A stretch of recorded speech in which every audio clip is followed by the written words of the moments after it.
you. Okay, let's just meet ourselves in the chat room. Your name, what do you do, and where are you joining us from? Let's get going. Okay, hi, I live and work in Lagos. Okay, that's great, Hyson. How are you today? Hope you're not experiencing traffic or full queue issues that I'm experiencing. Actually, I don't work on Saturdays. So I'm joining from home. So I know you're home, yeah, but how has it been? Oh, very well, ma. Thank you. Okay. Okay, Timmy, how is Port Harcourt this morning?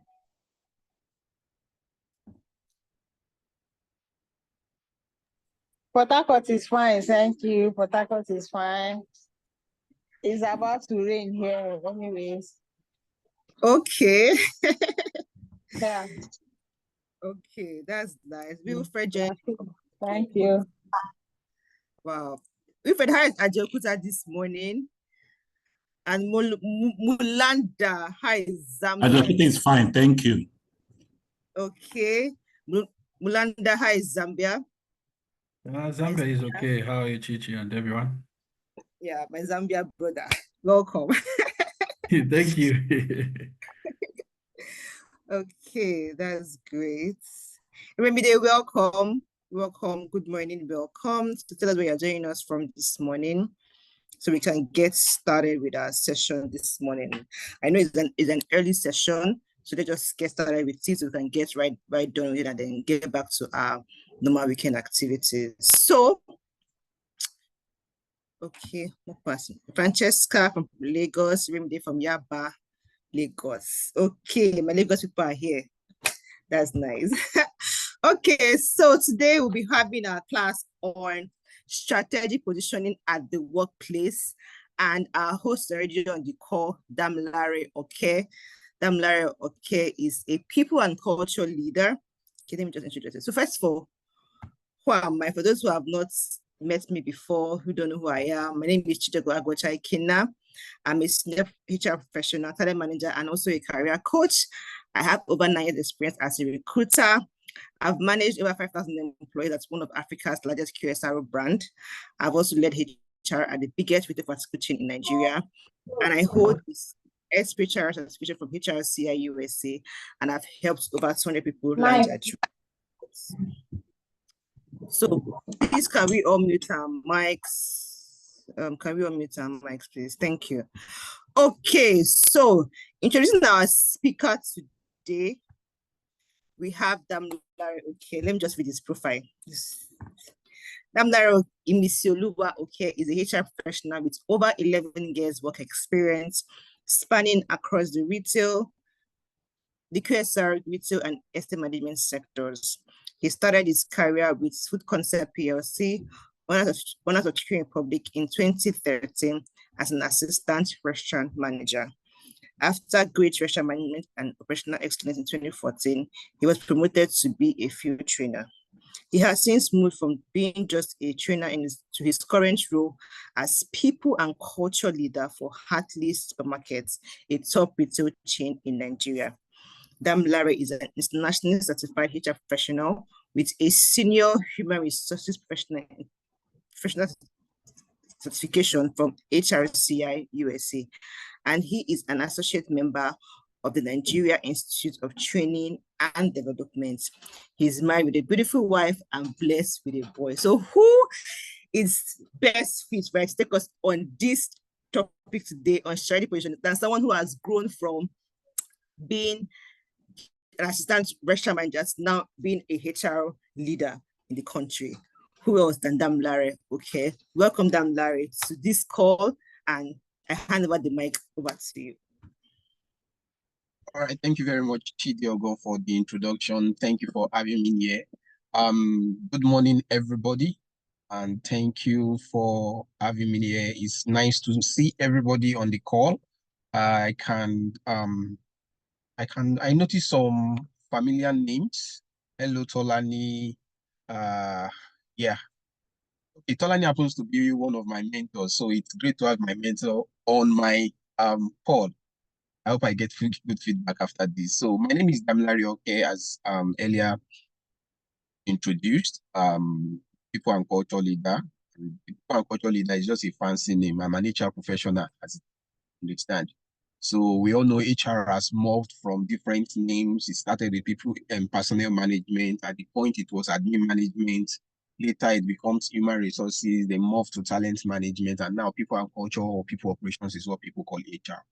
Today we'll be talking about strategic positioning in the work.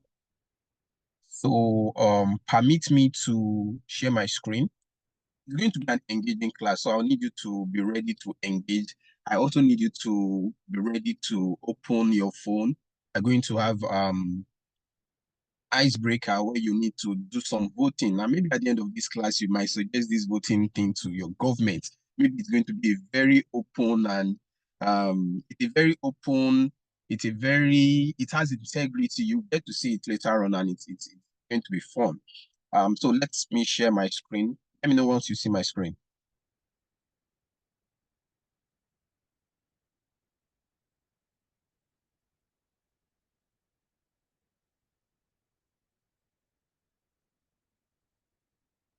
Can everybody see my screen? Yes, I can see. Yes, yes, I can see your screen. Okay, great. So I'm going to put mode. All right, yeah. So strategic positioning in an organization. It's my slide is just 18 slides. It's not much. So like Chidi said earlier, it's Saturday and a lot of people have their work day planned. So I don't want to take much of our time as it is. So if you have any question, please just drop on the chat box and I will respond. So strategic positioning in the workplace, what does it mean to us? I'm going to be asking people to drop a message. What do you think strategic positioning in the workplace is? What is strategic positioning? What is strategic positioning? Now, most people are soccer lovers, right? And you understand that on the field of soccer or football, we have 11 players. And each players on the football field have their own position. They are strategically positioned in a particular point or a particular place or a particular point on the field. We have the goalkeeper, we have the strikers, we have different roles defenders plays. We have defenders on the right-hand side, we have defenders on the left-hand side. We have center defenders, we have center midfielders, we have attacking midfielders, we have wingers. You understand? In fact, that's not all for football coaches or whatever to have their strategic thing done. We even have people on the bench who are strategically positioned on the bench because of a strategy that the coach wants to use. We've seen a lot of football matches where the first 11 does not have the joker or the person that will change the game. And you start with it to wear down the opposing team. And when you see that they are getting tired or you've been able to expose a particular weakness in the other team, then you bring in your joker. So strategic positioning, what do you think it is? In my own point of view, I feel strategic positioning is you planning, deep planning to put yourself in the face of people so that you can be something they reckon with. And how do you go about that? That's what we'll be doing today. A lot of people want to grow in their businesses. A lot of people want to grow in their careers. A lot of people want to grow in their companies. The best way to go about it is to strategically position yourself in your workplace so that they can see you and they can reckon with you. I hope everybody can hear my voice. Okay, let's check the chat box and see what people have said. Yes, we can. Yes, Okay, clearly. so Wilfred said it's a deliberate effort to stand out in an organization. That makes so much sense. Mubarak said positioning yourself in key areas that align with company goals and objectives. This is massive. Thank you very much. Like I said, it's going to be engaging, and I want everybody to actually say something. Okay, I think there's another message. All right. Just keep dropping your message. I'll go back there to check and read them. So today we'll be talking about three different things, and that's just going to extrapolate everything we are going to talk about today. 3 words. It is going to be the UAB of strategic positioning. UAB. is talking about understanding your unique value. A is aligning your skills with the organizational needs. I know, was it Wilfred? Okay, it was Mubarak that said, positioning yourself in a key area that aligns with the company goal. This is just the perfect answer. So we're talking about aligning your skills to the to organizational needs or your workplace needs. So I've talked about you, I've talked about A, and the B is building your strong personal brand for your workplace. So it's the UAB of strategic positioning. Number one, understanding your unique value. Number two is A, aligning your skills with the organization goal or organizational goal.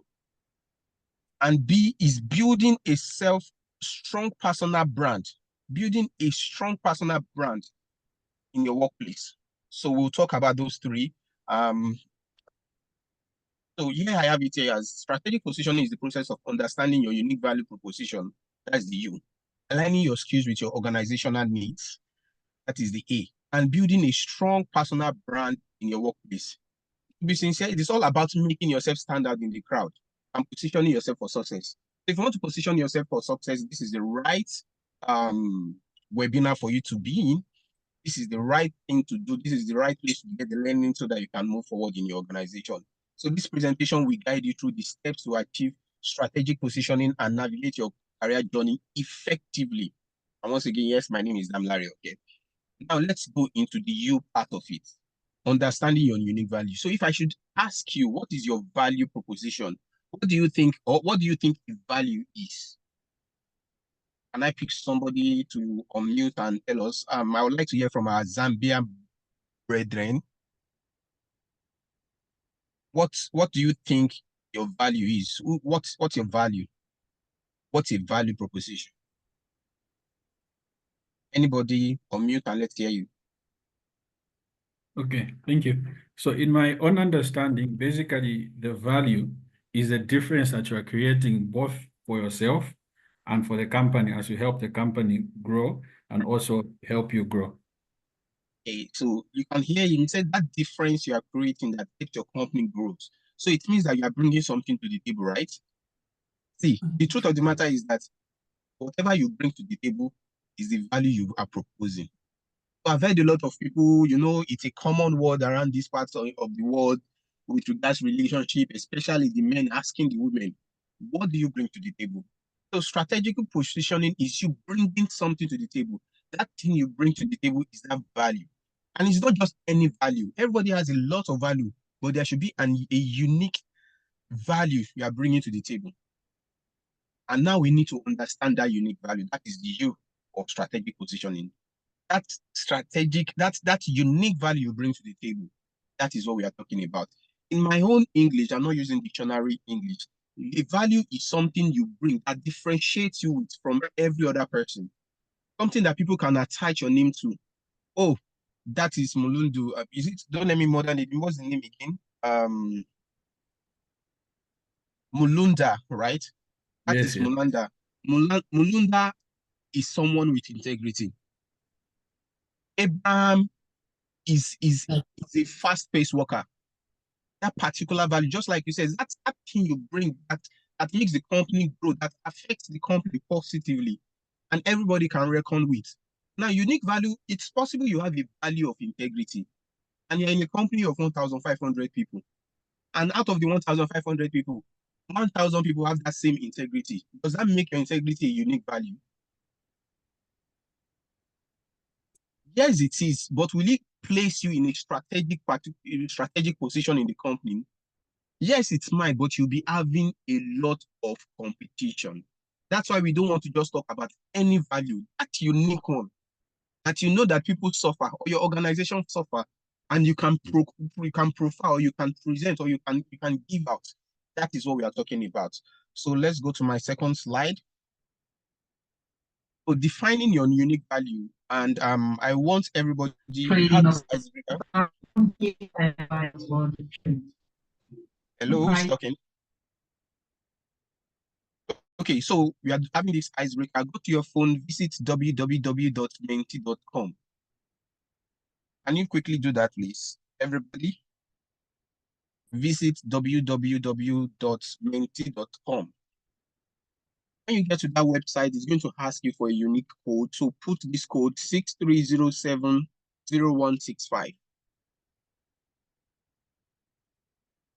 So visit www.menti.com and use this code 63070165. So once you are able to do that, it's going to ask you to it's going to take you to a screen where you have to vote for this.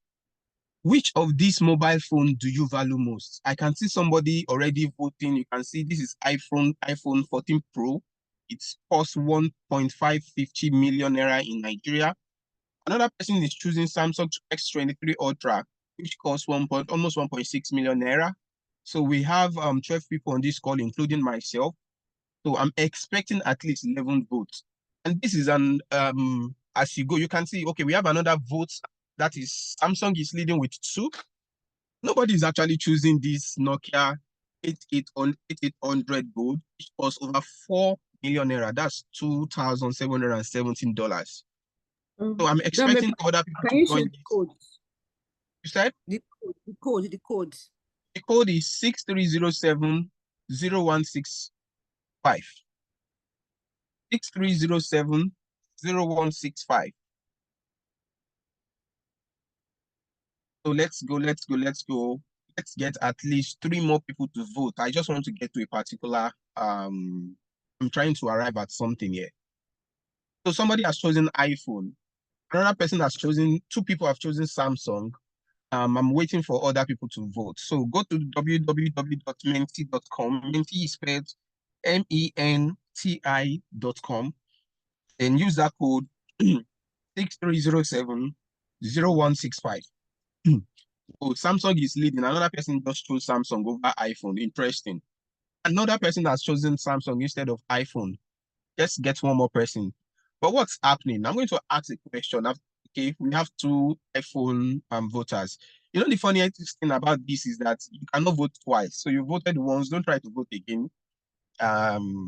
INEC chairman is here and he's seeing your vote, so you cannot rig this election.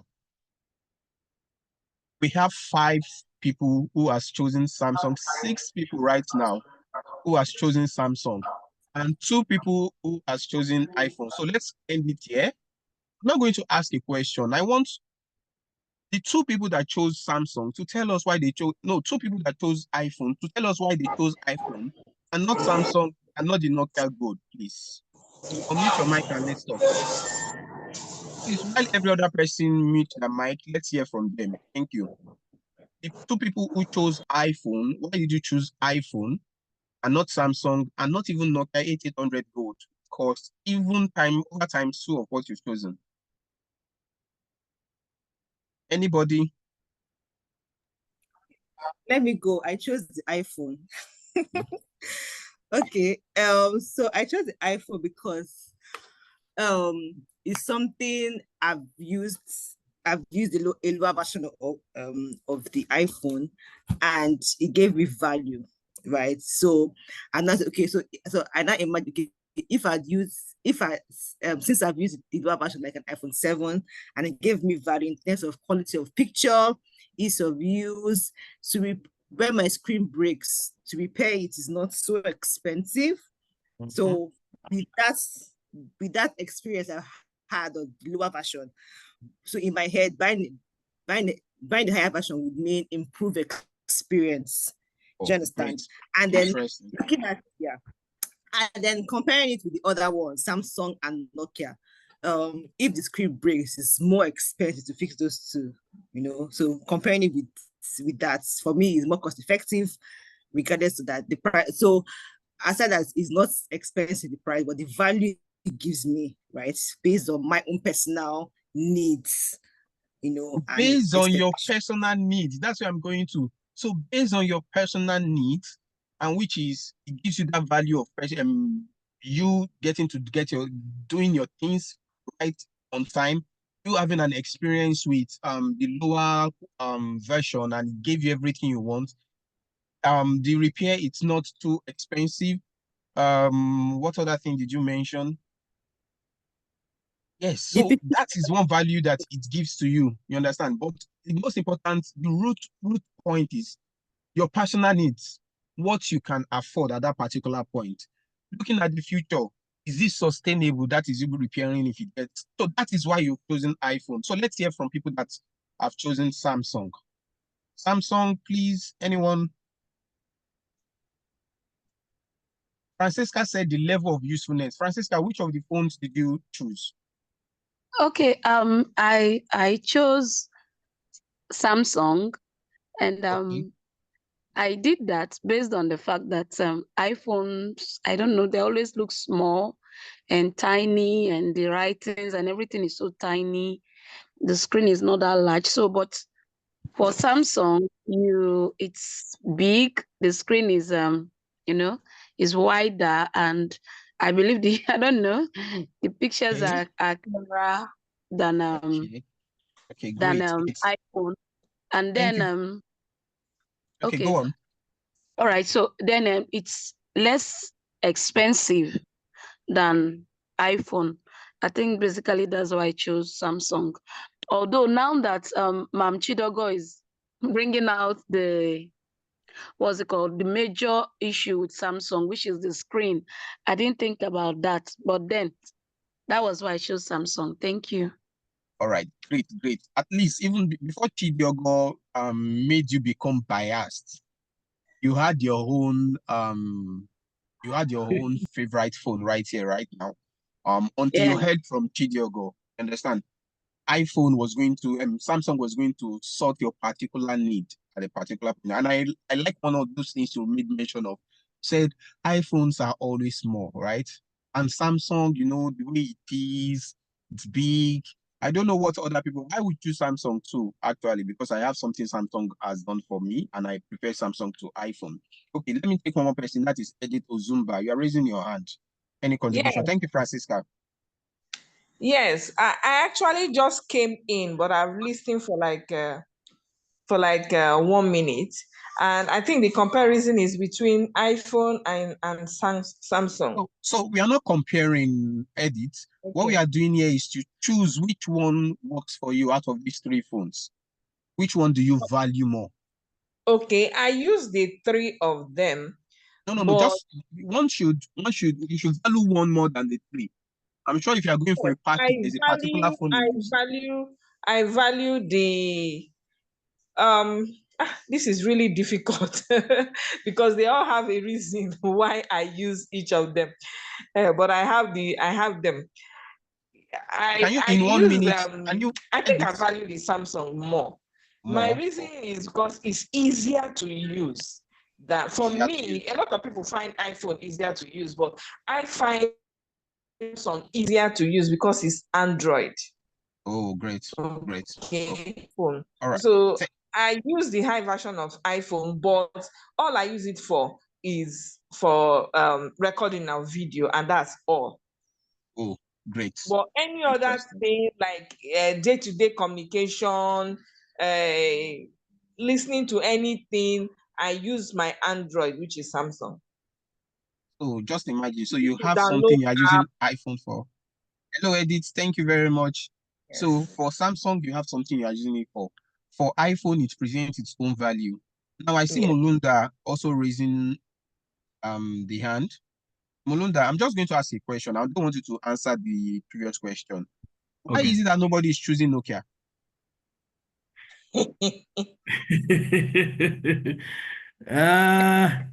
Don't forget that Nokia, this one is more expensive. It's a golden phone that has two other things. You can see the picture. It is 4.32 million. That is $2,770. So why is everybody running for this expensive phone that if you ask someone else, maybe a Chidiogo before, Chidiogo, she doesn't tell you she's an Igbo woman and you know that they like money. She would have taken the Nokia phone, sold it to buy two iPhones as it is. But why is nobody thinking about the iPhone at this point, Molunda? I think it comes down to what we are discussing, value. Nokia was good then, but it lost its value until Android and the iOS came in. So I would Yeah. also, actually I chose a Samsung because it's easy and the ecosystem. Easy to use. Okay, great. Thank you very much. If you have any other contribution to make, just drop it on the chat box. We'll read about them later. So when I was talking about defining your or understanding the you of strategic positioning, it's understanding the unique value you present to the company. So now we are going to define our unique value proposition, right? How do we define the value we have? How will we ensure that the value we have right now or the value we exhibit, it is relevant for your organization? That is very important. I don't think there is a man or an employee or a person that is valueless. You present something, but is it relevant for your current organization? Is it relevant for you to grow? Is it relevant for you to be positioned in a particular place? It might be relevant in finance department, but is it relevant in HR? Is it relevant in project management? So the value you are proposing, it might be dynamic, but it should be very specific to the sphere of life where you are. It should be very specific to the company where you are. It should be very specific to the department where you are.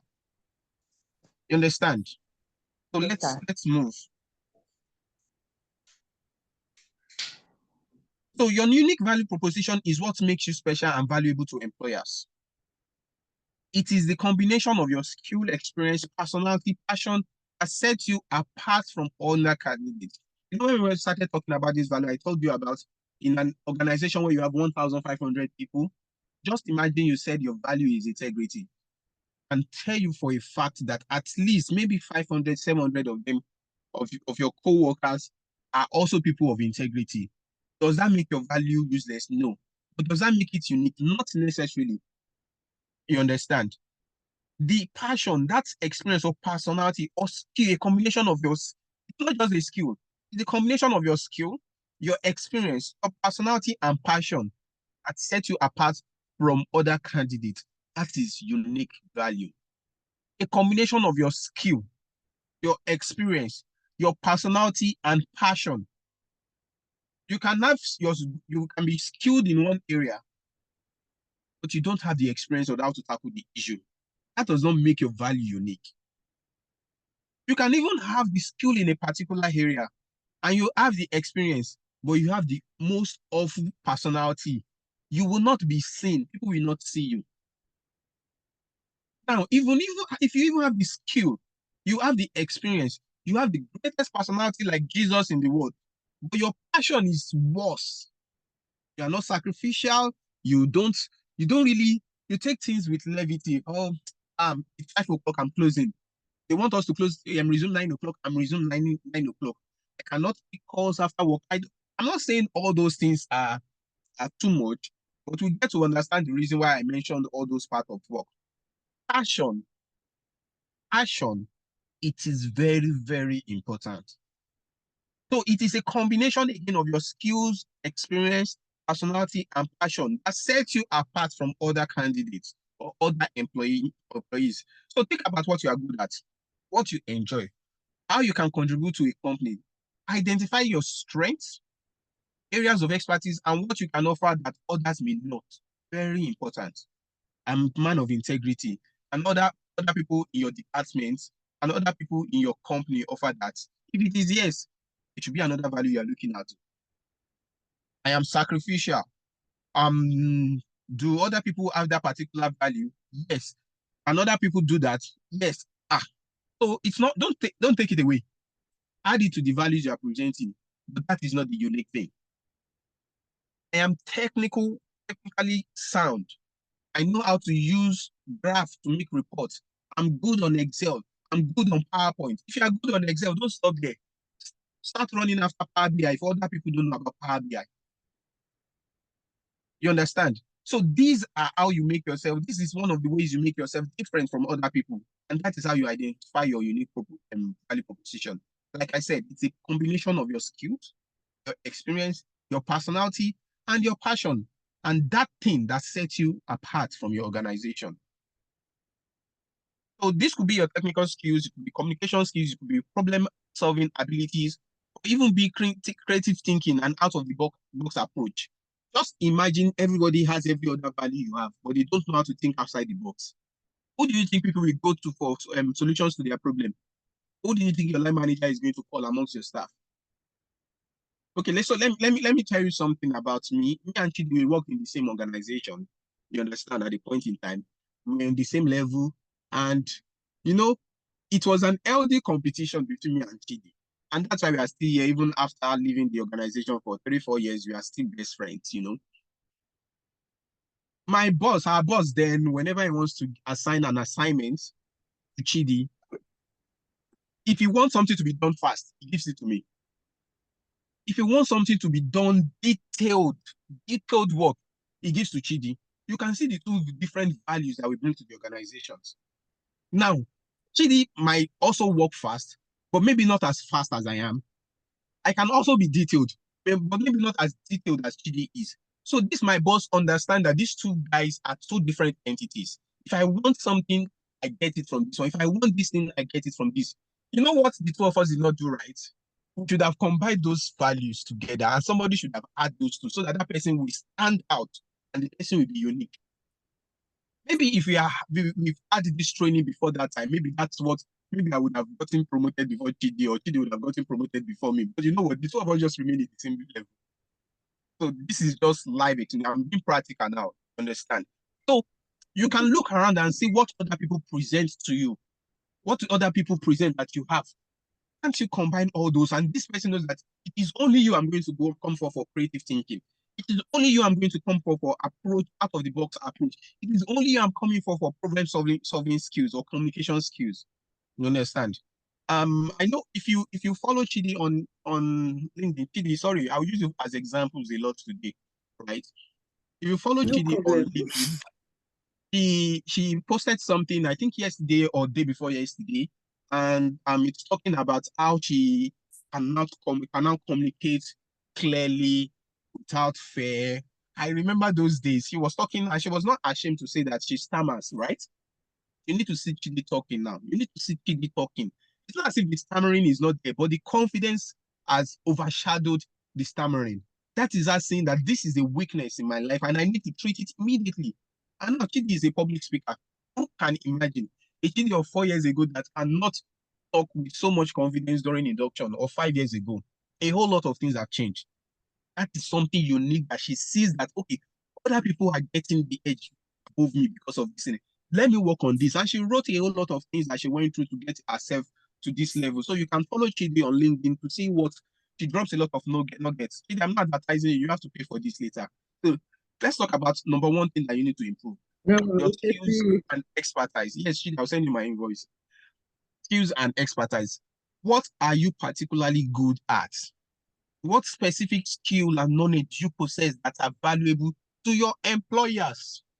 Like I said, if you know how to do Excel, if you're an Excel pro, you're an Excel group, and it's nothing, I don't need, your employers don't need it. It is valueless, actually. If what your employer needs is Power BI, you have to step up. You have to reskill or add that skill to the ones you have. So what is that particular thing you are good at? What specific skill or knowledge do you possess that is valuable to your employers? It is what your employers see, that they see that they think they need, that you should be looking for. And that's how to position yourself strategically. That's how to define that unique value proposition. It is what Samsung has over iPhone that makes Mulunda choose Samsung. In fact, somebody has those 3 phones and still preferred Samsung other than the 3. But she said something that is key. She said all the phones have their uses.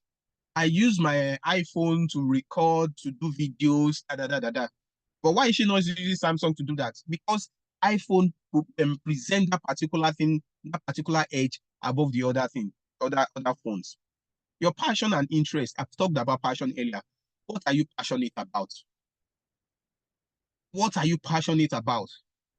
What are you curious about? How does your interest, your passion align with your potential career path? If I am sacrificial and it's not going to add anything to me growing, then maybe that should not be the unique value I'm presenting. if I am an engaging person, and that is what my organization wants. My organization wants an HR person that brings out a lot of engagement in the organization. Starts these games. There are some organizations that are already doing Olympics. Olympics, yes. They are doing internal Olympics at their workplace right now. That is the HR person being an engager. You know what sets me apart in my organization when I first got there? I grew up from being a trainer. So I'm a trainer. And my organization at that point needed an HR person that can set up a training academy.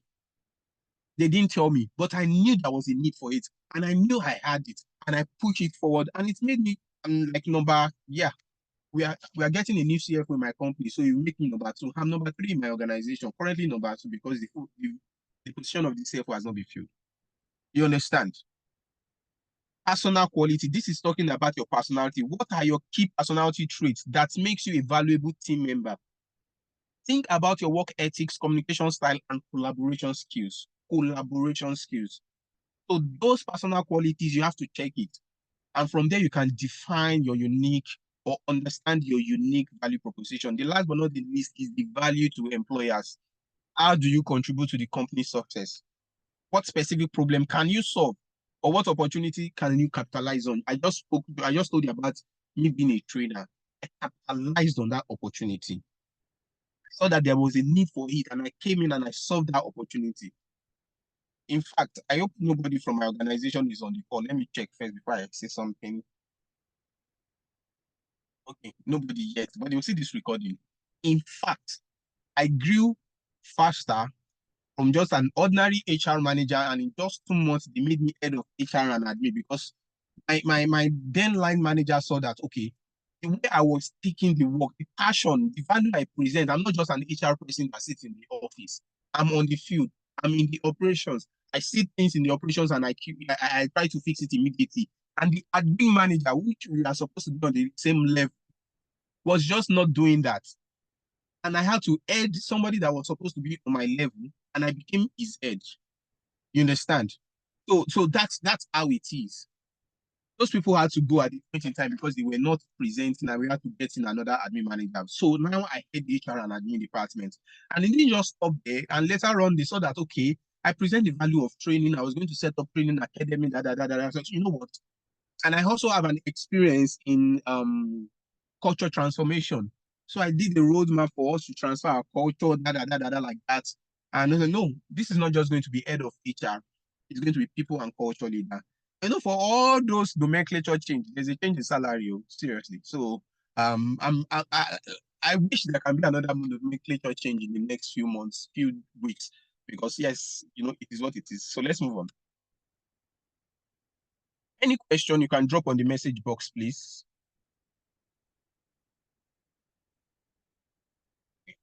Okay, somebody is saying that a point inspired me a lot. That's talking about the stammering thing. She is already making a lot of change out there. Okay, so let's go. So you need to assess your strengths and weakness. What are we talking about? We are talking about your SWOT. What is SWOT? I know a lot of people have heard about SWOT analysis. So SWOT is analyzing your strength, your weakness, the opportunities, and threats. Now, everybody sees SWOT and knows what SWOT is, but something is very important about SWOT that we need to all know. The first 2 letters, strength and weakness, are personal or internal factors. While the last 2 letters, O and T, that's opportunities and threats, are external factors. But we are going to be dealing with internal factors because it is a you thing, it is a me thing to strategically position myself in my organization. So we are going to be talking about strength and weakness alone, not opportunities and threats. So accessing your strengths and weaknesses, once you have a good understanding of your unique value proposition, it is important to access that strength and improve that your weakness. This will help you identify areas where you can excel and areas that you may need to develop your skills further. You can use the SWOT analysis, and which we're going to talk about, but let's just delve on strengths and weaknesses. So what are your strengths? Your strengths are those things that you are naturally good at. When I say naturally good at, you don't need anybody, you don't need to be forced, you don't need to be cajoled, you don't need to be motivated to do it. It just comes to you naturally. Some people love to sing. It's a natural thing, it's their strength. Some people are passionate about giving. Like my mentor that is on this call, Tolani. Oh my God. Oh my God. In case you need money and you don't, you just go to Tolani and just say, Tolani, just give her one of your problem and put the money part of it. She will attend to you. She's just a giver. It's a strength. Some people take advantage of it. Actually, I'm taking advantage. But Tolani, if you're on this, I know you're on this call, please don't stop doing good. And next time I need money, I'll still come to you. And looks apart. So what are you naturally good at? What are that things? Are those things that you don't need to be cajoled? You don't need to be motivated. It just comes to you naturally. Those are your strengths. What skills do you excel in? Is it the communication skills? Is it the data analytical skills? Is it the it can even be your dressing sense.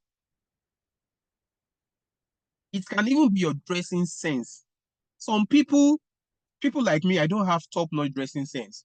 But you know, if you are going for a fashion interview, I will fail woefully. And my brother will pass 100% because he is a fashionista. He doesn't need to have money to dress. He can wear just a singlet and a boxers. And the way he's going to put them all, you will just be looking like, wow, this is good. I mean, I'll wear singlet and boxers. I'll just look like just every other person. So that particular skills that you excel on in the workplace, is it your data analytical skills? Is it your communication skills? Is it the way you present data? Is it the way you talk to people? Is it your it might even be your personality. You understand? It is a strength for some people, great personality. It might also be your passion towards learning new things. It might also be your passion towards doing some of your boss's job. You just meet your bosses. Sir, you've always done this. Can you give me an opportunity to do it this time around? What does that signals to your boss? Your boss is already saying, this is the next person to be promoted. When you start doing your boss's job, you're the next person to be promoted. What quality makes you stand out? Those are your strengths. So let's talk about weaknesses. Weaknesses, what areas do you need to improve on? Just like I said earlier with Chidi, she stammers, but now she's working on it. I believe she's still working on it, but she's a better communicator right now. What skills are you lacking? I don't have these Excel skills. I don't have interpersonal skills. I don't have good communication skills. I don't know. I'm not a data analyst. All these things that you see that you are lacking, those are your weaknesses, and you need to improve on them. You need to develop those skills further because, like I said, please, we are talking about the four subpersonal or internal factors of SWOT, which is the strength and weakness. We are not going to be talking about the opportunities and threats. And last but not least, what are the areas for development? So you need to do your internal self-SWOT analysis to see your strengths and to see your weakness. Your strengths, you continue to build them. Your weakness, you develop and grow out of them. You cannot do a SWOT analysis and know that these are your weakness, and after 3 months, you are doing another SWOT analysis, and they still remain your weakness. You are not growing. You are not growing. You understand? Some might stay, some you might not be able to change, but ensure that you are working on them so that you become better. At least if you're on level 0, in 3 months' time, let there be a change. You should have reached like 40, if not 50%. Okay, so how do you target let's talk about identifying your target audience. Now, when we are talking about your target audience, I'm talking about the people in your organization that you want to position Sorry, yourself. Dami, just a minute. Please, can you just go back 5 seconds? I just want to pick the points quickly. Thank you. All right. Who is talking? Wilfred. Okay, go on, Wilfred. Let me just pick the point briefly. Let me note down the points briefly. Okay. I was listening to you, sorry. You can take a picture of it, a snapshot of it. All right, that works. Just a minute. Any questions so far? I also dropped a question on the chat box. All right, done. Okay. So let's take Wilfred's question. What if your line manager is making it difficult to push these unique values and you don't have means to push it? Okay, so what if your line manager is making it difficult? So don't let me answer this question. In the next slide, we answer this question. You understand? Most times your line manager will not make you push these values because it is not relevant for your department. And the only person that can tell you what is relevant for your department is your line manager. So you actually need to know what your line manager likes. How does your line manager want his work to be presented? Yours might be better, but up there, they will recognize your line manager is the one that brings down the report, shows the report. So you need to realign yourself to the organizational needs or departmental needs for that department, actually. Except you have an interface with the bosses of the bosses. If you do not, it is still that line manager that you feel is not nice, whatever, that you need to work with. You understand? But we'll talk about that one later. Let's go to the second question. What if your supervisor has positioned himself to shine with your work while you are not even noticed? Well, it is what it is. You can never outshine your master. This book by Robert Greene, is it 58 or 28 laws of power? That's the first rule. You cannot outshine your master. If your supervisor is using your work to shine, it is your work to make your supervisor shine, actually. Because you are not the one that is reporting to the next person, except you have an interface with them. If it's not your supervisor that is doing it, continue to do your work well so that your supervisor can shine. Because the day your supervisor is going to leave, or the day your supervisor is not going to be around, or the day your supervisor is at home and can't come to work, and they call your supervisor, how can I get this done? You are not around. The supervisor will tell them, ask edit. You understand? And if God is so good to you, other people are noticing what you are doing. And if, let's say you want to even leave that organization, do you think the supervisor will let you go? If you are the one that is always feeding your supervisor to shine. You understand? So yes, don't try to think that you want to outshine your manager or your boss. Yeah, I know there's a lot of, it is controversial. But the truth is the truth. This is practical. This is practical. Don't present yourself like somebody that wants to compete with your boss. It's not done. There's a reason the person is your boss. Wait for your time, actually. You understand? I'm going to be honest here. And let me take the last one. I work presently at Food Concept. My role is SSO. How do I handle a line manager who doesn't see my value? Your value might not be needed. Like I said, you need to identify the organizational need. Or let me ask like this, is it possible for your boss not to see your value or no encouragement from your boss? How do you do such? So let's talk about the next slide, then I'll answer some questions in the next slide. Identifying your target audience. I know that I want to position myself.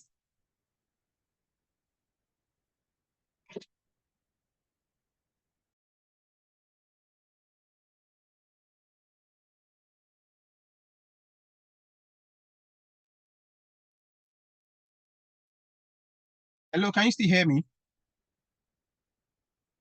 Yes, we can hear you. Yeah.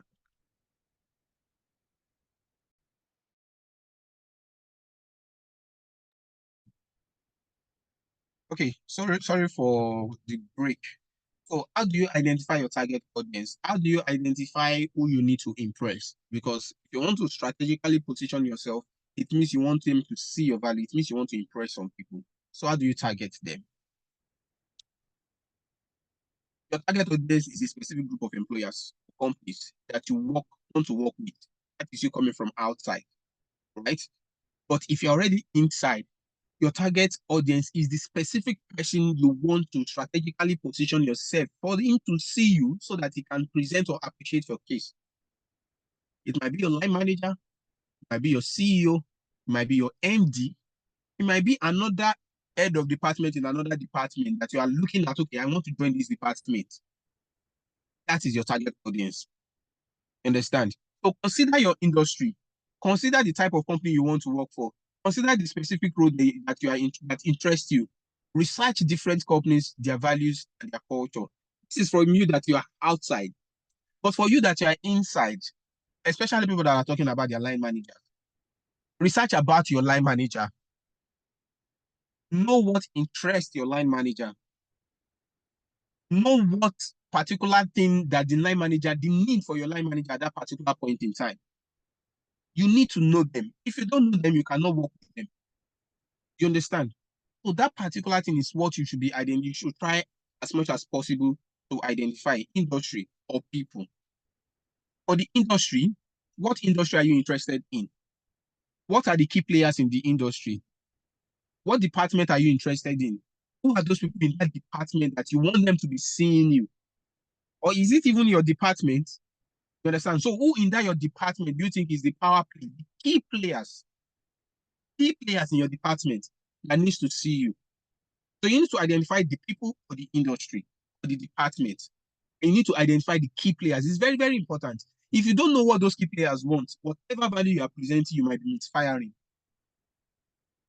Company culture, the departmental culture, or the way of life of that particular person you want to impress, or you want to strategically put yourself in front of, so that they can see what you bring to the table. You understand? So we understand culture in a layman definition is way of life. So what is company culture? Company culture is the way things are run in that organization. Departmental culture is the way things are done in that department. As people culture is the way that person works, the way the person works. Let me go back to me and Chidi again when we worked in the same organization. We had the same line manager, and this man is an owl, OWL. He becomes very active towards the close of business, right? And we know that's how we work. So what do? We try to do most of our work early enough, right? And ensure that we bombard him with those work. At first, we were struggling because he doesn't want us to close when we want to close. Understand? At a point, we started closing it. But when we saw that, okay, this man will not even listen to us during the day. It is in the evening. So in the morning, when we finish some of these jobs, we just go and meet him and bombard him with those work.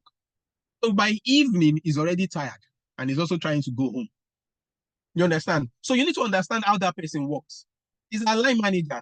If we did not morph, if we did not try to adapt with the way he was working, we would think he's a bad person.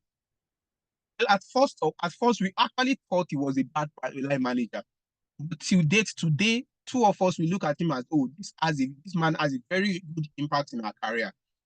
So your line manager might look bad, but don't be subjective. If he's bad, let him be bad. But look at what he is good at. Look at what he actually wants.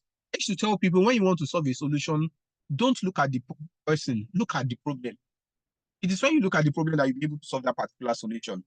Then the job roles, what is the specific role you are interested in? And what are the key responsibilities of that role? So you want to strategically position yourself in a particular place or particular position in the organization. What does that role entails? So I want my group managing director to see me that I am very, very good as the head of HR for Athlete Supermarkets. And we have some other business entities like Fruta, who does not have an head of HR. And we currently have a vacant position of a group head of HR.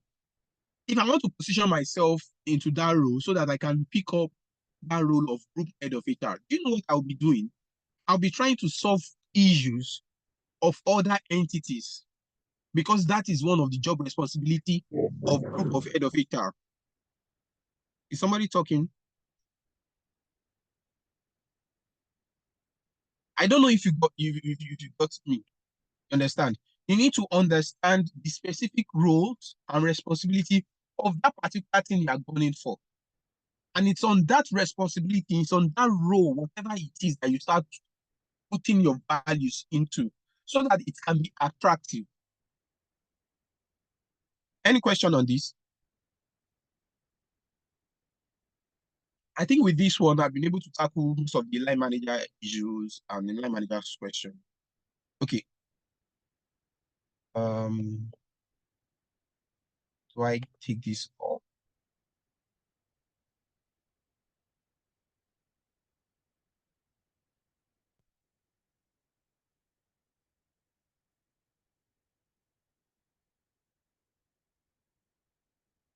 I don't know why this is. Okay, so how to align your skills with organizational needs.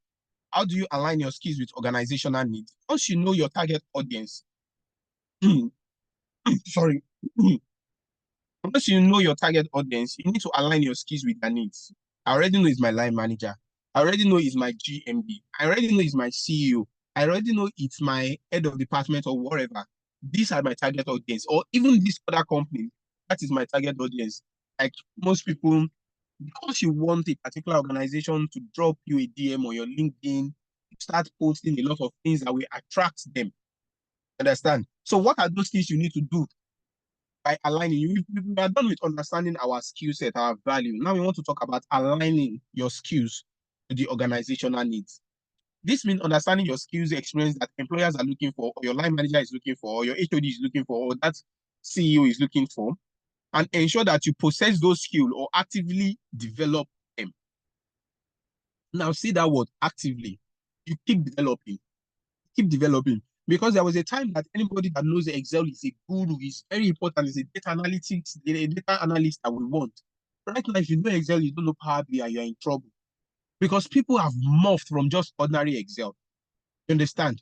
Because with Power BI, you can get your things done faster. Excel is still relevant. I'm not saying it's not relevant, but it's just the basics. You've not started. You need to actively develop yourself. You can do this by researching the job description of those roles you are gunning for, attend industry events, and network with professionals in your targeted field. You can also consider taking courses or certifications to enhance your skills. So let's talk about researching job description. That particular role I'm looking for, like I said, group head of HR for my group.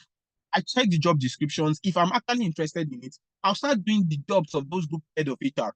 And when I do those jobs, I'm presenting to the CEO or the group MD. And he says that this is what I'm expecting in this role. I think Damilare is doing it. Let me give Damilare the opportunity. You understand? So that thing you are looking for, try to do your research and understand the job descriptions and start doing some of those things. Is it the promotion you want in your department and they're not getting you promoted, or you're not getting promoted? It is because we do a mistake and think that me doing my job very well means I'm ready for promotion. No. You doing your job very well means that you are earning your salary. You not doing your job very well means you need to be sacked. So doing your job very well does not earn you promotion. You checking that promoted level, that job description of that particular promoted level, that level you are going to, and start doing some of those jobs is the prerequisite for promotion. So we used to take it. I'm talking from an HR professional point of view, and that's how it is. You do not deserve a promotion until you start doing the job of that level or that particular position you are going for. So let's take our mindset from I'm a good cashier, I'm a good manager, I should be an operations manager. If you are doing your job as a manager, well done. That's why we are paying you. But if you are showing interest and you are showing the values that you can do more, aha, and we threw it at you, or you went to go and grab the opportunity yourself, you saw there's a need here, we need an operations manager, I'm just a branch manager, and you went out to do surveys, you do a report and you send to your line manager, you'll be the one they will be looking at, not the other ones that are just doing their jobs. Network with professionals. You need to network with people that are well-branded in that particular sphere of life. Professionals in that your career. People that have done it, have seen it, they've grown over time. Those are the people you need to connect with mostly. So I see a lot of people trying to connect. When I was growing in my career and I opened my LinkedIn, I just started connecting with everybody. Social media experts, all this. But I was in HR, I should be connecting with more HR people. It was later when I realized that all those first 1,500 people I've connected with LinkedIn cannot add any value to my life. I need to follow people that are of like minds, people that when they post, it will be something that resonates to what I'm currently doing. To network with your professionals. Attend industry events. I'm talking about events, maybe end of the year parties, or your professionals are doing a particular symposium or events that relate with your industry, conferences, workshops. These are other places where you can network. I know the funniest thing, how I got to meet some of my mentors, my chief mentors were attending some big HR events. You understand? And that's how they started. If I tell you how some of them noticed me and we became friends today, it's because there was a food competition in that event. Tolani too was in that food competition. She didn't win. I ensured I won that event. And all of them started calling me foodie, foodie, foodie. But you know, the name has changed from being a foodie to being an astute HR professional. Try to do your way. Try to find your way to the top. I knew I was not going to get any other opportunity for people to see me in that particular event. Yes, Chidi Ogotu was in that event, but she didn't join the food competition. You understand? Or myself and Tolani were in the event. If Tolani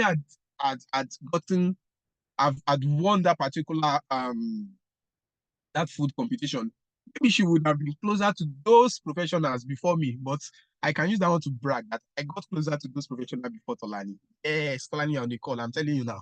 You understand? But I hope you get what I'm trying to say. When you go for industry events, when you go for networking events, like even this one that we are having a webinar, if you're not talking, if you're not making yourself relevant, how will we remember you tomorrow? Understand? So you have to put yourself out there to be very relevant, to be very, very important. You might take the ways, just make sure that people know that you are there. I'm not saying you should shout, I'm not saying you should create a scene, I'm saying you should make yourself be part of the event. Enhance your skills, take courses, pursue certifications, engage in self-directed learning to develop your skills that are most valuable to your target employers or your target audience. Any skills you need that you know that is going to be very important to your target audience is what you should be improving. No other skills. You don't need to improve your communication skills if you know that your next employer does not need your communication skills.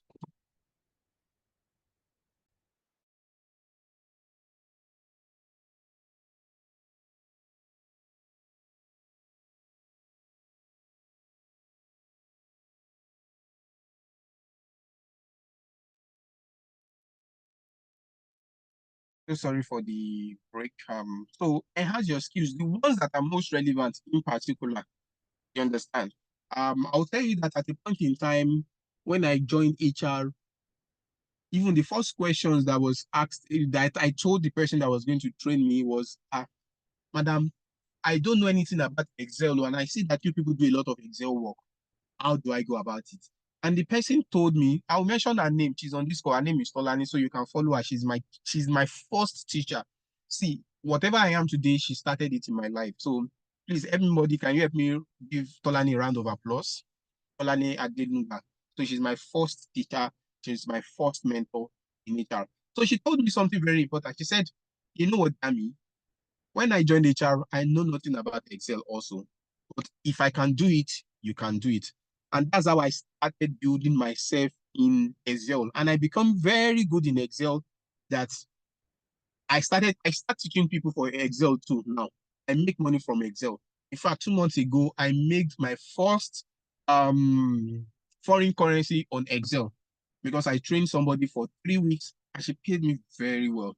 Though the money has finished now, I use it for my rent because rents in Lagos are very expensive these days, you know. So let's move to the next thing. So how do you build the B part of specific strategic positioning? Building your personal brand. How do you build your personal brand? Your personal brand is the reputation you build in the workplace. Your personal brand, it is what that mark you put there that people will see and say, okay, this is a Chidi's thing. This is a Damilare thing. This is a Mulunda's thing. This is an Edith's thing. You understand? You need to build a personal brand. That's something that people will know you for. I told you, me, I'm a teacher. I'm a trainer. You understand? That's what most people know me for in the HR sphere. And that's why Chidi can invite me for this. You understand? That's me. Chidi is a public speaker. A lot of people are starting to know her for that. She's building her brand to be a public speaker. One of the things she's doing with this one is she's not collecting money for this now. She's putting herself out there as a public speaker, and she's been getting a lot of gigs. If you go through my own LinkedIn profile, you'll not see as much as she's doing because I'm not there. I can do public speaking, but it's not something I want to do. You understand? So I'm not trying to even build it. When I want to start doing public speaking, you people will hear it on LinkedIn. You understand? So you need to build a strong personal brand. You need to be authentic. It's not just authentic. You need to be consistent. You need to keep doing it. You must not tire. Like what slang they use in Nigeria, we die there. You continue doing it. and actively engage in activities that showcases that strength. That is how you build your brand. When you see all these things going on social media, you see all these skits makers, the content creators, they don't rest, they continue creating content because it's their personal brand. And if they stop doing it, another person will take it over from them and they will become irrelevant. So that your personal brand, you need to be authentic, real. Something that if they catch you at a particular corner and ask you questions on that or tell you to deliver, you will deliver. You need to be consistent and actively engage in activities. You need to be involved in those activities that will make those skills be relevant, right? This includes networking, attending events, industry events, not just anyhow events, participating in professional organizations. So let's talk about the networking. You need to connect with people in your field and build relationships that can lead to job opportunities or valuable insights. Public speaking. Develop your public speaking skills by presenting at conferences, workshops, even within your company. You understand? There's an engagement that wants to happen and they need an MC and you know you're an MC, you know you want to do public speaking, put yourself out there. I can do it. And do you need MC for this particular event? Let me come and do it. In a department, you want to go to another department and they're having a departmental end of the party, ask to come and you are ready to do that MC for free. And during that event, you can showcase yourself and make people see you and talk even about things that is happening in that department that you know, and you become relevant in a way. And they come back to you to ask you some questions. Content creation, I've told you to share your knowledge, expertise by writing, creating video, blogging about topics that are related to that field. And finally, showcase your work. Build an online portfolio or create a website to showcase your skills and experience potential employers or your line manager. Now, networking. Networking is essential in building relationships that can lead to career opportunities. Networking can never be overemphasized. You need to network. Your network is your net worth. Whatever you have today, how I'm going to quantify you or magnify you is based on the people that you have as around you. If I'm going to tell you, I'm going to say that you are rich, it's because I know that you have a fat bank account. It's because I know you are working with rich people. It's because I know that a lot of bank managers or bank directors are your friends. This is how you get to know the rich people. That's why last year when this man, the CEO, the head of UBA Bank, I don't know why his name went off my head. When he was having his white party, you see the caliber of people that were invited. You understand? The governors, the top content creators, not anyhow content creator. You understand? You can see Davido's wedding. You see people that were invited. And even when they were invited, there were different sections for set of people. There were some people under canopy, where there were some people under the main tent. So you need to know the kind of people you work with. That's what we use to know your network. Your network is your net worth. So if I check your LinkedIn profile and I see the kind of friends you are following, I will know how rich you are with your network. So how do you build your network? Attend industry events. I've spoken about it before. Join professional organizations. I'm talking about if you're in HR, join a HR professional group. If you are growing in sales, join salespeople professional group. If you're a project manager, join project management professional group, and so on. Utilize online platforms like LinkedIn, Instagram, Facebook. All those things are relevant. In fact, you can start cashing out using the social media networks to get your things to stay updated to the industry news and so on. And the final one is engage with your network. I know Chidi has a Telegram group for everybody that are going through this 30 days thing with her, but some people don't talk. If you don't engage, we don't know you. You might say you have this network, you have this network. Do they know you? Do they value you? Do they know that you are doing the right thing? Do they know anything you are talking about? If you are not engaging in them, you will become irrelevant. So for you to become relevant, you need to engage yourself with your network. Navigating office politics. This is one core thing that a lot of people face when they are growing. In fact, some people start getting backlashes and they start saying that you're an ass licker, you do eye service. Now listen, eye service might be eye service, but people that do it rightly and not wrong are doing the right thing. The only time eye service become bad is if you are doing it at the detriment of your colleagues, or you are only doing it when your line manager or the person you want to impress is available. But if you're a consistent performer, you are doing it just because you have passion for it. It's not a bad eye service. Let them call it eye service. Let them call it eye service. You just continue to do the right thing. If you're consistent with it, and you're not doing it at the detriment of your colleagues, it is not bad eye service. So office politics is an inevitable part of the workplace. You need to play it. You need to navigate through. You need to know when to talk. You need to know when to say good morning, sir. You need to know when to go and apologize. You need to know how to respond to mails. You need to know when to shut up. That is the most important part of office politics.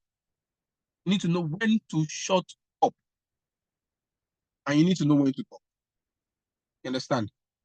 It's about understanding the dynamics of power, influence, and relationship within an organization. So to navigate office politics effectively, you need to be aware of the unspoken rules, the social cues. There are some rules that nobody talks about, but they are silent and relevant. You need to know when to shut up. One of the rules is that you should not try to outshine your boss. Your boss is talking with another person, they put you in that meeting and he's talking and he didn't ask for your opinion, but you have opinion, you shut up first.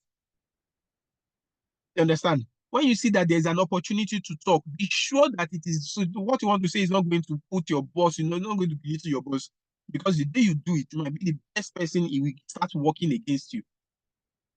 And maybe that's what we have with some of our line managers.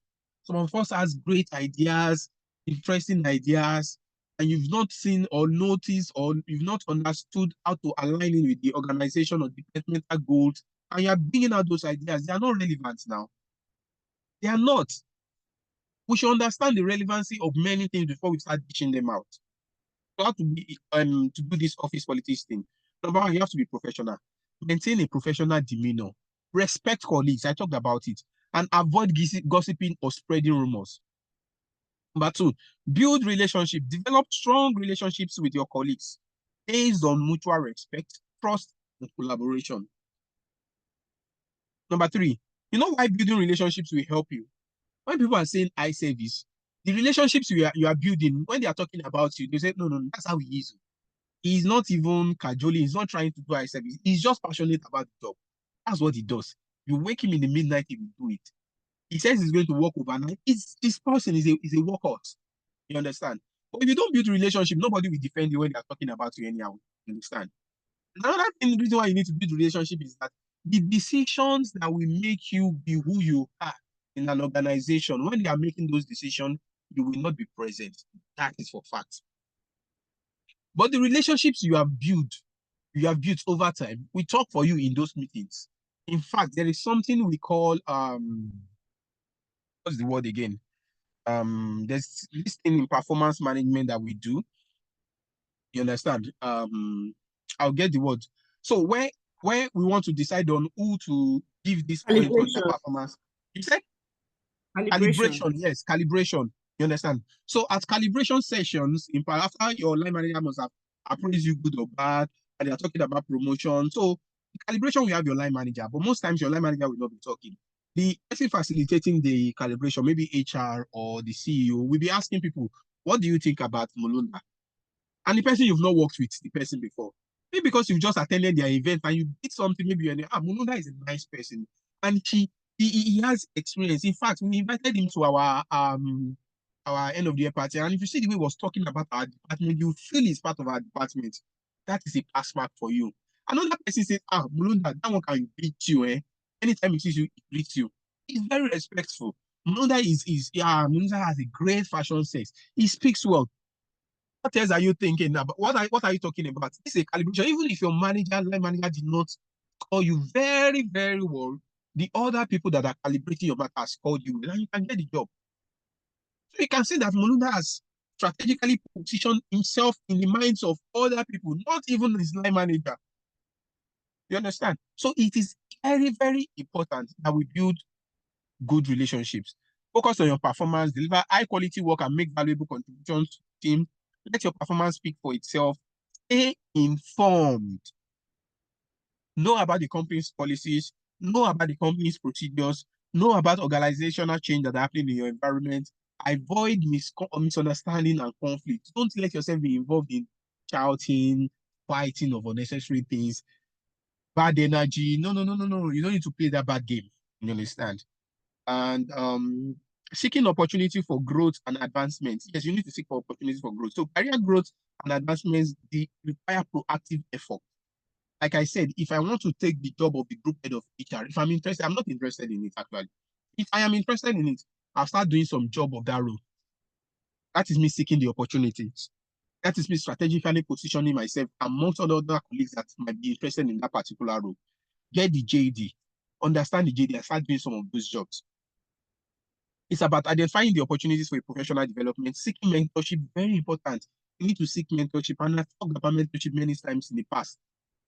Your mentor should be somebody that has a knowledge of what you want to go through. They've gone through it. They've not just read it, they have experience in it. So if I want to have a mentor with my spiritual life, a spiritual mentor, I'm not going to go and meet my line manager that is an HR professional. I need to meet somebody that is a spiritual person. If I want to be an HR professional, I need a mentor that is an HR person, not a pastor. So we have people that, like me, right now, I have more than 4 or 5 different mentors for different things. And you need to be the person. You can't have the same person. And people say, hey, my husband is my mentor. He mentors me on my professional life. He mentors me on my spiritual life. He mentors me. No, you are doing the wrong thing. He might be mentoring you wrong because he has not experienced it. And it only become an experience when you experience it. If you've not experienced it, whatever you are calling it is not an experience. You understand? So seek right mentors, take initiative to contribute to the team. This includes taking on new responsibilities, seeking feedback from your manager, exploring opportunity for advancement in that company. Professional development, invest in your professional development by taking courses, pursuing certifications, or attending workshops to enhance your skills. Like this one now, it's one of the courses you need to take. Strategic positioning yourself. And I'm sure at the end of this course, a lot of people have grabbed a lot of things that will change their way of life and start exhibiting the new change to make them grow.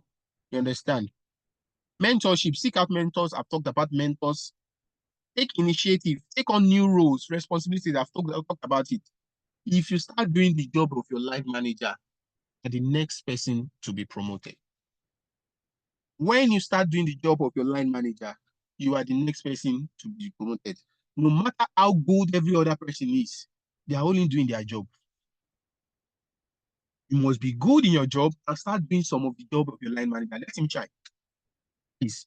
And seek feedback. Meet your line manager. Sir, please, I need feedback on my career. What other things do I need to do to grow? And they will outline it for you. Maintaining a competitive edge. So in the workplace is evolving. The same way we worked in 4 years ago is not the same way we work these days. You understand? We have a lot of generation mix. We have the baby boomers. We have the millennials. We have the Gen Zs. We have the alphas even coming into the workplace. So the workplace is dynamic and it's evolving. So how do you remain competitive? To maintain competitive edge, you need to stay informed with industry trends. What is happening in your industry? What is the new things that is reigning? Develop new skills that are relevant to your development, to your department, to this time, and adapt to the change. This includes embracing new technologies, learning new skills, seeking out opportunities to expand your knowledge base. Number one, embrace technologies. Embrace use of technologies. Use new things. Most people they understand Zoom. They don't know what is Teams. They don't know how to use Google Meet. All those things that are at your fingertips. ChatGPT, it's even an AI that is working very well. A lot of people don't. It can help you to make decisions. I'm not saying that you should do copy and paste because that would be the best error. I'm not saying worst error. It's the best error. Error is not a positive thing. You understand? It's the best error you would have made. Don't just copy and paste from ChatGPT because people are informed. They can actually check and see that you are just a copy and paster, right? Develop new skills, do some online courses, be better for yourself, and stay informed with industry publications, attend webinars like this one, follow thought leaders to stay informed on the latest trends and developments. Thank you very much, everybody. We've come to the end of this class, so I'll be taking questions and answers right now. Thank you. Thank you very much, Damilare, for honoring us with your presence. Thank We you. do appreciate your time with us today. If we have questions, this is time for you to let us know your question. I think someone did the question. Okay, Hysen said, is there a way one can position himself for promotion in an organization where there is no growth or where growth is limited? Okay, so I didn't get that question very well. Is there a way one can position himself for promotion in a place where there is no growth or where growth is limited? Okay, so yes, there are many ways you can do that. One of the most important thing is to I've talked about it. What is the value you present? Understand it, one. Then look at what your organization needs and align with it. Now, yes, there is no, for example, maybe in my organization now, you are a cashier, right? And you know that the next role is floor supervisor or shift manager. And currently, there is no vacancy. You get one of those things you can do to better yourself is start telling your managers on this supervised cashier roles, what are those things that are deficient? How can I help you in those roles? You understand?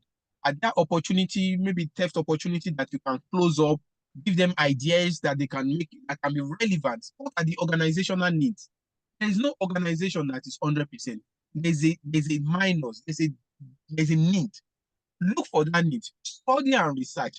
What are they doing right in other organizations that are making people to stay? What is your organization don't do right? And if you can provide a solution and tell them that you can take it, that you can even take it without taking a penny at first, that they should try you for 3 months. If it doesn't work, then it's fine.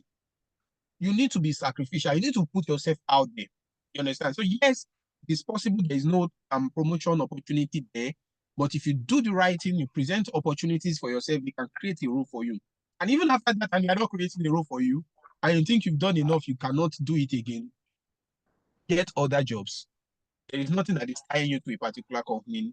Apply for other jobs somewhere else. Somebody else will pick it up from you. I know the funniest thing. Most times when you want to leave, the organization will not think about it and promote you. It's left for you to now decide if you want it or not. I think I've been able to answer Hyacinth with that. Yes. So Taiwo asked, how long would you have to wait before you get seen? I understand that you can't outshine your boss, but I think there needs to be a balance. Oh, Taiwo, we don't need to be very emotional about it. We just need to be practical and factual. The promotion, being seen, your boss does not need you to be seen. It's you that needs to be seen. So you do everything possible to make yourself being seen. And see, if you don't understand what your boss need is, you are playing. And there is nobody that does not have a need. There is nobody. If you can check Maslow hierarchy of needs, you understand? There's a social need. There are basic needs. There are needs that there is something they need in that particular department. And if you don't know it, walk up to your boss and ask. I'm sorry, I'm done with my thoughts. Is there anything you are doing? I've seen that you've been busy so much. Is there any way I can help you out?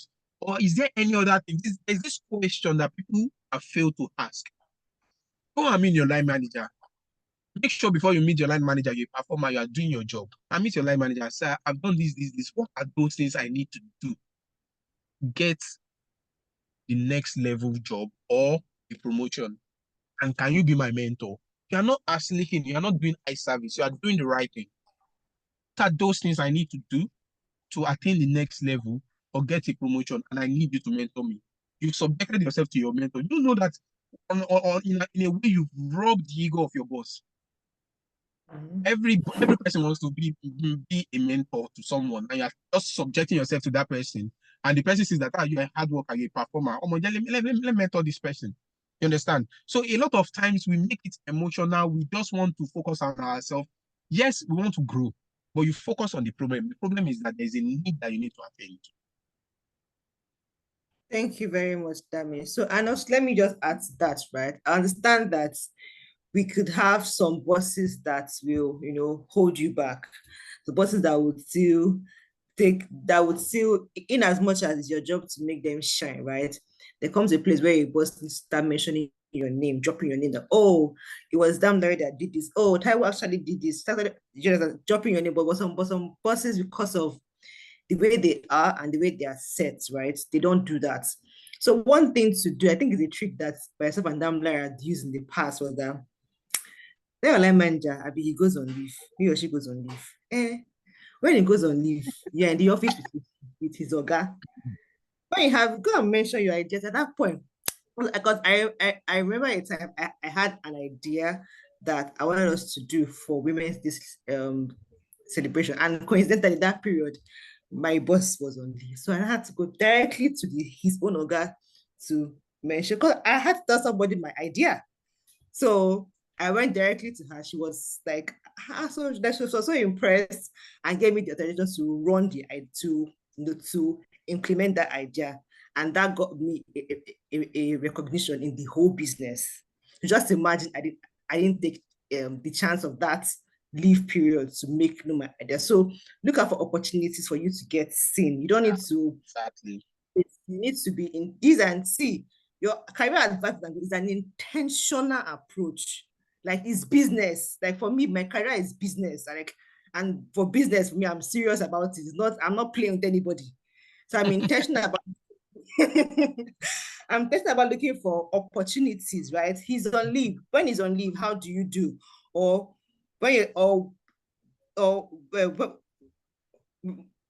when he's on leave, you just start playing, because that's what I see most people do. When their bosses are on leave, they just start playing and start lounging. Do you understand? But when other teams see that, even when your guy is on leave, you are serious. You are serious with your job. You are still delivering. It increases your value and increases your rating in that workplace. Because it's not just about your line manager. Many people have gotten promotion not based on their line managers, based on other line managers' recommendations and inputs, like how he mentioned calibrations that are done. Your line manager does not talk. It's other people that will be. So if they don't view you as that, if you don't take that chance, when he's out on leave, 1 week, 2 weeks, what are you doing? How are you making your points? How are you positioning yourself at the workplace? It's an intentional approach. It's business. Just take it as, see, this my career is my shop, where I go to sell market. We are like 5 selling the same rice and beans on this line. How do I position my own self to be the one that's everywhere that pass the street will stop at my shop? When you have that mindset and take that mindset into your career, trust me, like, you would be seen, whether or not your line manager tries to hide you. Lights cannot be hidden. Lights cannot be hidden. It must shine. It must shine. So, but you need to be intentional about making your light shine. So I believe that covers a lot of this question. But if you have any further questions, you can drop in the chat room, or you can raise your hand so we can take it. So Damilare, thank you very much for today's session. Right, there are a lot of things that I learned myself, that some points I had to note down. Like, I have like 3-4 pages that I was writing that point. Because you always keep learning and learning, but you can never stop learning, because even when you're talking, there were new ways, new innovation of doing things, right? That will strike out you. Important thing he noted: understand the unique value you present. If you don't understand you, if you don't know who you are, many people are just walking about in a career life aimlessly. They don't know themselves. They don't know the unique value that they have inbuilt in them. And we all have this in there. Probably it can be a skill you've acquired. It can be something that is inborn, right? Or something that you've learned growing up that you didn't even know. There is someone that I know, his own skill is that he's a good photographer. He will snap the life out of you. And that's how he uses to connect with people at the workplace. So when they have events, he's a photographer and he snaps clear pictures. So, and that's his own unique value, and that's what, and that is helping him. So, what unique value do you have, right? What's that thing? You don't think too much. There are very low hanging fruits. Look for those low hanging fruits and then work with them. What do you need to improve upon? Your skills, your passion. Don't do your job without passion. Once there's a difference between someone that does his job with passion and someone that is just, counting days towards the end of the month to get paid. There's a whole lot of difference. And employers, they see this, they see it, they perceive it. Assess your strengths and weaknesses, right? Many people don't like talking about their weaknesses. When you ask them during interview, what are your weaknesses? They say, I don't have any weakness. Yes, yeah, Superman. Okay. So you need to understand, is when you're able to know your weaknesses, you're able to know what to do and start working on them. Because your weakness, if you keep neglecting and denying your weaknesses, one day it's going to embarrass you. Where you need it more. Like, it's going to embarrass you in a place where you never ever expected it to. Align your skills with your workplace needs. Understand what is expected of you and what you need to do to move to the next level. Build your personal brand. It's important for you to be able to position yourself, because your personal brand is what people say about you when you're not in the room. What do your colleagues say about you? What does other line managers, how do they see you? How do they see you? So you need to position yourself properly, network properly, and build proper relationships. Learn how to, don't burn bridges, right? Even if you are living in workplace, don't burn the bridge. Don't shatter the bridge. Keep the, because you never know, right? Damilare and I, we are boomerang employees. We left a place, I went back there. Just like, if we had burned the bridge, there's no way we would have had that chance. And also seek opportunities for growth and advancement, and also maintain a consistent and keep on learning. Continuous learning is important. The day you stop learning, that's the day you die. So you have to keep on learning so you can have that competitive advantage over your colleagues, over your peers. Thank you very much, Damilare. Thank you everyone for staying to this point. Thank you for giving me your early Saturday morning. And I'm glad that we all stayed to this point. Francisca, I'll send a message on, send me a message on LinkedIn, and I'll send you the link. So thank you very much, everyone. Mr. Diogo, please. Abraham, okay, speak, Abraham. Okay, Mr. Diogo, thank you for this webinar.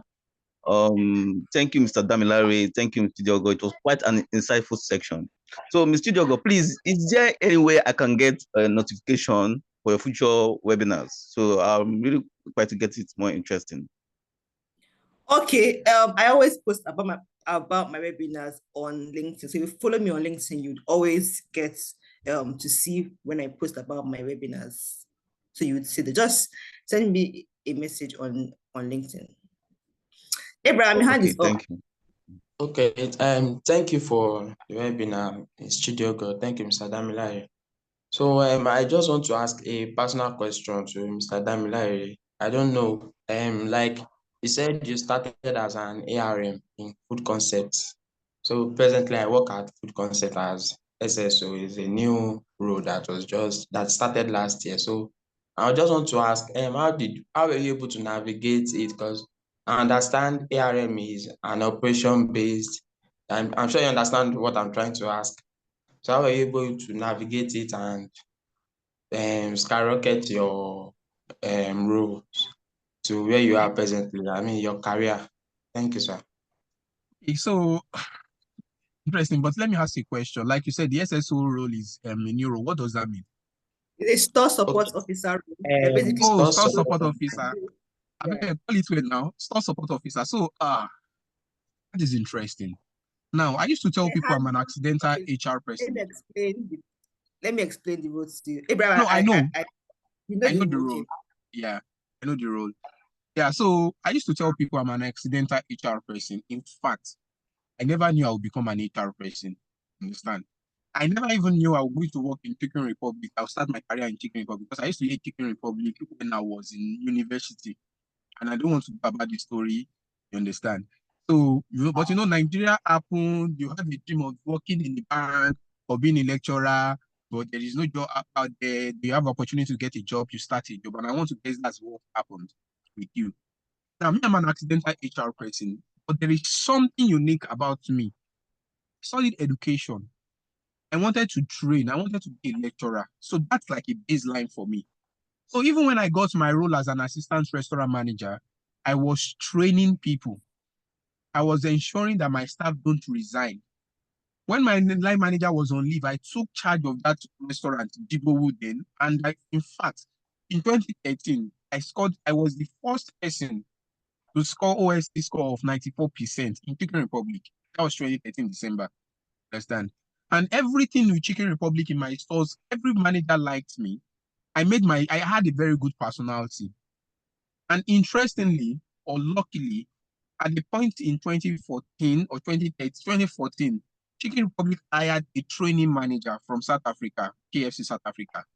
And she was brought to my store to train. So that was an opportunity.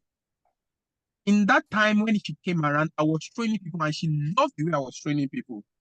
So when she left and she needed people to work with her, she made me as one of the nominees for the interview. So that opportunity came because I think I was good on my job.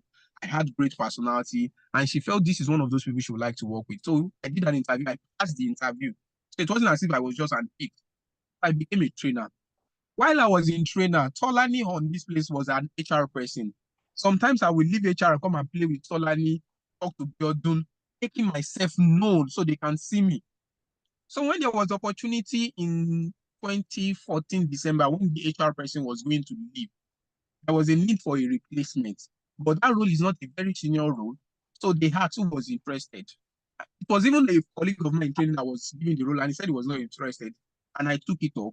And that's when I went to meet my organizer. I don't know Excel. And she told me, even when I started my own career, I don't know, but see where I am now. And that's how I started. So opportunity will fall on your laps.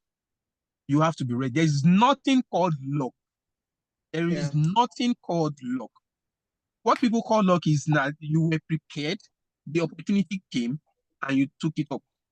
So luck is just opportunity came and you took it up because you were prepared. So right now, Abraham, you should know what you have in you that is a baseline that anywhere you are, that particular value. I told you my own particular value. I'm an educator. I wanted to train. I wanted to teach.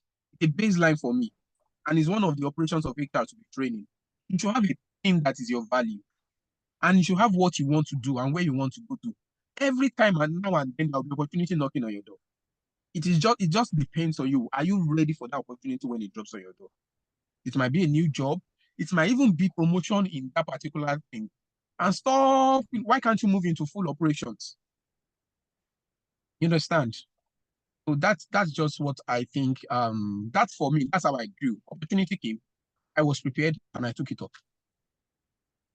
And again, Abraham, to add to that, because we were those that created that role, so I understand the role and where it's supposed to go. So that role is supposed to move into, is meant to grow into so people in that role, right, can take up the inventory accounting role in finance. So there are two broad ways for that role. That role is a very key role, a very strategic role that if you're intentional about it, you can either move into full operations or move into inventory stock accounting in finance. So you have two pathways for you, and they which you can take up if you're very intentional about your approach. I have two people that raised their hands. Okay, Tolani, you can speak. Okay, I'm sorry. Good morning, everybody. Very insightful conversation, Damilare. Well done. Good job. And Chidi, thank you for organizing this session. I've learned a lot. So just to validate what Damilare said, normally, in fact, today I wasn't having joined the call, but I joined, and I'm sure it's just for a reason. Everything that Milari said was very true, because I just want to talk briefly about the back end of it. He's spoken extensively about having the right competency, the skill set, but it's also important that you have great interpersonal skills. Because I remember at the time I was in HR, Damilare was working in the store, but he stood out as a graduate trainee. He wasn't this graduate trainee that would come to the training center, then to come for trainings, he will still interact with us. He will still come, oh, hi, Tolani, hi, everybody, hi, Biodun. He will greet the bosses and go. And when the opportunity came, when my colleague at the time resigned, and he wasn't the only trainee at the time that was interviewed, but when the opportunity came, everybody began to shout his name, Damilare, Damilare, Damilare, Damilare. I'm not even sure I even told Damilare this story. Everybody was like, no, Damilare. Everybody was even advocating for him.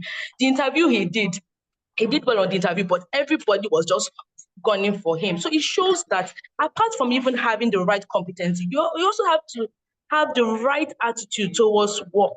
You also have to ensure that you build relationship, because even it gets to a point in your career that it's not even about what you know. Yes, it is important, but also how you are able to manage relationships, because as you grow in your career, it now entails managing key stakeholders. So, Abraham, I was also in Food Concept, and you can also engage with us later on. We can tell you more about it. I was also part of the HR team that created that role. That role is very strategic, and if you position yourself well, trust me, you will thrive in that career. You will even move to a better position. All right, thank you. All right, Thank you so very much. much. Yeah, thank you, Abraham. Thank you very much, Delani, for throwing more lights, to Abraham. So Abraham, see, we've given you all the points you need. It's left for you. The ball is in your court for you to go and succeed. Everything is made available for you, but you need to go and make your parts and succeed. Okay, so yeah. So if there are no other questions, thank you everyone for joining this call. I'm sure and I believe you got great value from this call. Thank you, Damilare. Thank you so much for bringing out your Saturday morning. I know how you love to sleep, and thank you for bringing us your Saturday morning to be on this session with us. Thank you everyone for joining.